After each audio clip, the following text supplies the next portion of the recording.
السلام عليكم ورحمة الله وبركاته. دوتوتا كينا جالتمو كبر جامو صبر زينة جلق برتي أدو أجايب سيسا سيني قمنا سنو ماليو كجتان تاتي أكو بيك مكوا بريزدانتين أمريكا ولي غلطي أمتا فلسطيني في حماس يدو قدامي والقباتي أماني فلسطين غرق ايتي ديب أجراجو والقباتي هر إمالا إسا غربي يكايرو تتي قدودان أجتي موتما جيبس يوجين مارينا كقدامو غبافا ميتوري إسا كان والقباتي موتمان عبد الفتاح سيسي إثيوبيا داف أكيكاتشيسا إرجع جرا إثيوبيان dhimma ulaa galaanaa giddibii laga abbaay osoo nu walii galtee hin godhin giddibii laga abbaay guutteef masriin harka isii marattee teettee laaltuu jedhee ibsa baasee jira.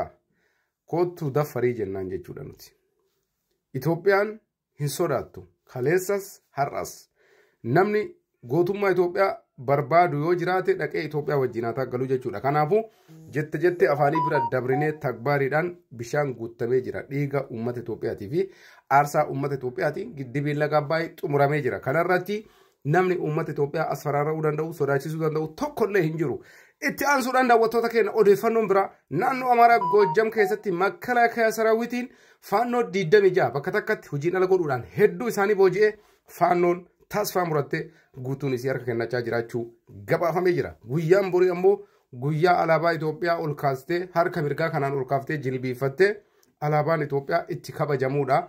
Baga ittiin isin ga'e isin hin jenna. Gama biraatiin akkuma isin agartan kana qeerroof qarreen Oromiyaa misoomatti fuula isaa gargalfatanii jiran. Sochii guddina biyyaatitti fuula isaanii gargalfataa jiran.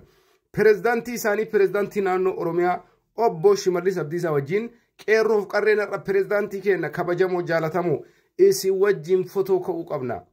Carraa akkanaan arganne nu jiraadhaa jabaadhaa biyya keenya jijjiirtanii nuti jijjiirtanii ulfaadhaa jechuudhaan guyyaa har'aa pireezidaantii naannoo Oromiyaa wajjin qeerroon hedduun fotoo isaanii ka'anii poostii godhaa jiru. Yaa salaam jabaa ofii abba jabeeffataa pireezidaantiin naannoo Oromiyaa qeerroon Oromoo haala kanaan marsitanii shaa wajjin jechuun dhugatti nu boonsaa ittis boonuu qabnaa jechuudha. Gama biraatiin daawwattoota keenya jaalatamoo kabajamoo dhimma ulaa galaanaatiin wal qabatee miidiyaaleen addunyaa sa'aatii ammaa kana gabaasa isinii dhiyeessu kanatti gabaasa addaa baasanii jiran.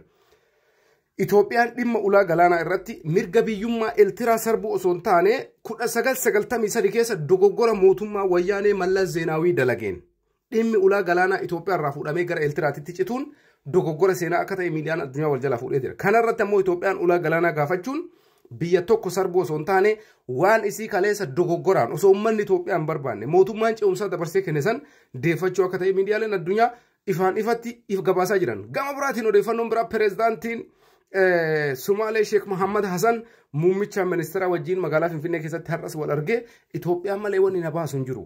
Nama jabaa wajjin malee hin dhaabadhu, goota wajjin malee hin dhaabadhu. Itoophiyaa irraa ogummaa fudhachuu qaba. Itoophiyaa irraa tamaaruu qaba. Itoophiyaa irraa chilaataa fudhee uummata kiyya jijjiiruu qaba jechuudhaan pireezidaantiin Sumaalee guyyaa har'aa muummee ministeeraa Dr. Abiy Ahmed wajjin fataa zanaa jechaa jira. Kanarraa muummichi ministeeraa waa hedduu daawwachiisaa jira. Kunoo akkana godhaa jirraa narraa baradhu uummata Sumaaleetiif jechuudha. Gorsa hedduu kennaafii jira. Akkana ijoolleen abbaa gadaa kabiruu barsiiftee darsii kennitiif jechuudha. Malee sodaa xilaataa sodaa faannoo qaama xiqqaa guddaa wallaalaan keenya tokko faannoof harka dha'u hin danda'amu. Hin danda'amu. Nuti waggaa 150 aarsaa kafallee aangoo kan harkaan gaanne. Amma booda sodaanis hin jiru. Warri Abiyyiin borkufaa Shimallis borkufa ittanii lafa dhiittan taasifaa muradhaa taasifaan quratu. Oromoon miiliyoona 10,000tu Abiyyii duuba jira. Oromoon miiliyoona 10,000tu Shimallis duuba jira. Abiyyii qofa sitti hin fakkaatin kan Oromiyaa tiisaa jiru kan Itoophiyaa tiisaa jiru isii tana yoo beeytan adabattanii teettan isin jenna yeroo gaarii qabaadhaa. Nagaatti Facebook keenya follow tolfadhaa, TikTok keenya mallattoo idoo bal'eessaa, YouTube keenya subscribe godhadhaa isin jenna yeroo gaarii nagaan naa jiraadhaa.